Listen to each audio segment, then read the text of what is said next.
Ilang taon na ang nakalilipas, kasi simula ko pa lang ng magtrabaho bilang gwardiya na panggabi sa isang eskwelahan na pangkolehiyo. Sa gabi, ang campus ay binabalot ng kakaibang misteryo. Ang mga ilaw ay nagbibigay lang ng kakaunting liwanag na nagpapadilim sa gilid at mga sulok ng gusali. Kapag napagmasdan mo ang mga puno, pakiramdam mo may nakatingin sa iyo mula sa dilim, habang ang kanilang mga sanga ay bumubuo ng mga anino. Mapapansin mo rin na ang hangin ay may kakaibang halimuyak na galing sa mga bulaklak na nakatanim sa hardin na nagdudulot ng higit pang kilabot. Sa pagdaan ng gabi, maririnig mo ang mga huni ng kuliglig na nagpapalakas pa sa iyong pagkabalisa. Ang campus sa gabi ay tunay na misteryoso at puno ng mga kakaibang kwento na naghihintay lamang na iyong mapakinggan. Bago pa lang ako sa ganoong trabaho kaya, excited ako laging pumasok. Magaang ang trabaho namin doon, basta panatilihin lang ang kaayusan ng paligid ng eskwelahan at pagbabawal na makapasok ang hindi nakasuot ng uniforme. Noong una kong araw bilang isang campus guard, pakiramdam ko'y halo ng kaba at excitement ang nararamdaman ko. Sa simula pa lang, naramdaman ko na ang bigat ng responsibilidad. Sa bawat hakbang ko sa pamamagitan ng mga pasilyo ng paaralan, ramdam ko ang mahalagang tungkulin na iniatang sa akin, ang siguruhing ligtas at mapayapa ang aming pamantasan. Sa bawat araw na lumipas, natutunan kong maging mapagmatsyag at mapanuri. Hindi lang pagbabantay sa mga pinto at bintana, kundi pati na rin sa kilos at galaw ng mga estudyante. Mahalaga sa akin ang pagtitiwala ng paaralan sa aking kakayahan bilang isang gwardya. May mga pagkakataon na kinakailangan kong magpakita ng aking pagiging matapat at matapang, lalo na kapag may mga hindi inaasahang pangyayari tulad ng mga away o pagnanakaw. Sa mga sandaling ito, lumalabas ang aking pagiging matapang upang ipagtanggol ang aming paaralan at mga mag-aaral. Napagtanto ko na ang pagiging isang campus guard ay higit pa sa pagbabantay lamang. Ito ay tungkulin na may kasamang pagmamahal at dedikasyon sa paglilingkod sa komunidad ng paaralan. At sa bawat tagumpay at hamon na aking nalalampasan, lalong tumitibay ang aking paniniwala sa halaga ng aking trabaho bilang isang gwardiya ng paaralan. Maaliwalas ang guardhouse dahil may ilang puno na nagbibigay lilim kapag maaraw. Hindi tuloy maiwasan na maidlip ka sa duty kapag panggabi. Minsan gumamit ako ng comfort room dahil wala kami nito sa loob ng guardhouse. Bale ang pinakamalapit ay sa dulo pa ng eskwelahan nakapwesto. Iisa lang para sa lahat ng nasa ground floor. Baka makalimutan ko na magpakilala, ako nga pala si Efren.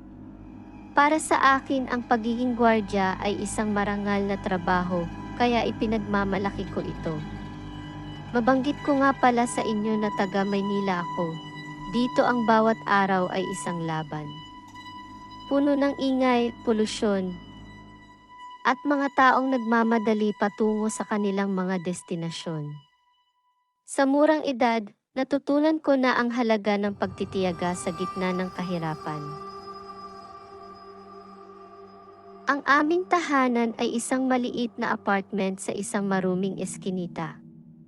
Ang aming bubong ay hindi gaanong matibay, at tuwing umuulan, pumapatak din ito sa loob. Ito ang aming tahanan, kung saan kami nagmamahalan at nagtutulungan.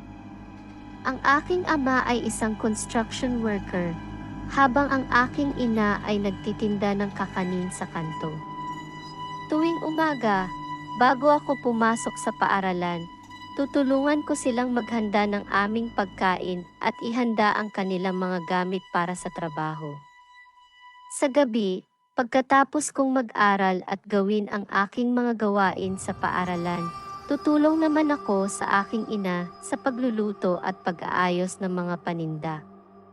Sa paaralan, hindi ako gaanong magaling, ngunit hindi ko hinayaan ang aking kahinaan na pigilan ako mula sa aking mga pangarap. Tuwing hapon, pagkatapos ng klase, nagtitinda ako ng candy sa labas ng paaralan upang kumita ng kaunting pera. Ang bawat sentimo na aking kinikita ay para sa aming pang-araw-araw na pangangailangan at pangarap na makaahon sa kahirapan. Sa kabila ng mga hamon at pagsubok, hindi nawawala ang saya at pagmamahal sa aming pamilya. Sa tuwing mayroong pagkakataon, nagkakaroon kami ng mga simpleng kasiyahan tulad ng paglalakad sa Luneta Park tuwing linggo o pagkain sa isang maliit na karinderya bilang pagdiriwang sa aming mga maliit na tagumpay. Ngunit hindi rin naging madali ang lahat. May mga pagkakataon na gusto ko nang sumuko, lalo na kapag nararanasan namin ang matinding hirap at pangungulila sa mas magandang buhay. Ngunit ang tiyaga ng aking mga magulang ang nagbigay sa akin ng lakas na ipagpatuloy ang laban. Sa bawat pagsubok na aming pinagdaanan, natuto akong maging matatag at ang hirap at kahirapan ay hindi hadlang sa aking mga pangarap. Sa bawat araw, patuloy kong pinagbubuti ang aking pag-aaral at pagtatrabaho. Hindi lamang para sa aking sarili, kundi pati na rin para sa aking pamilya. Nakatapos ako ng high school at sinubukan na mamasukan na gwardiya sa campus para makatulong sa akin at sa aking pamilya. Ngunit kahit sa kabila ng mga maliit na tagumpay na ito, hindi ko malilimutan ang aking mga pinagmulan at ang mga aral na natutunan ko sa gitna ng hirap ng buhay sa Maynila. Sa bawat hakbang na aking tinahak, sa bawat tagumpay na aking nakamit, ang aking pamilya ang laging nasa isip ko.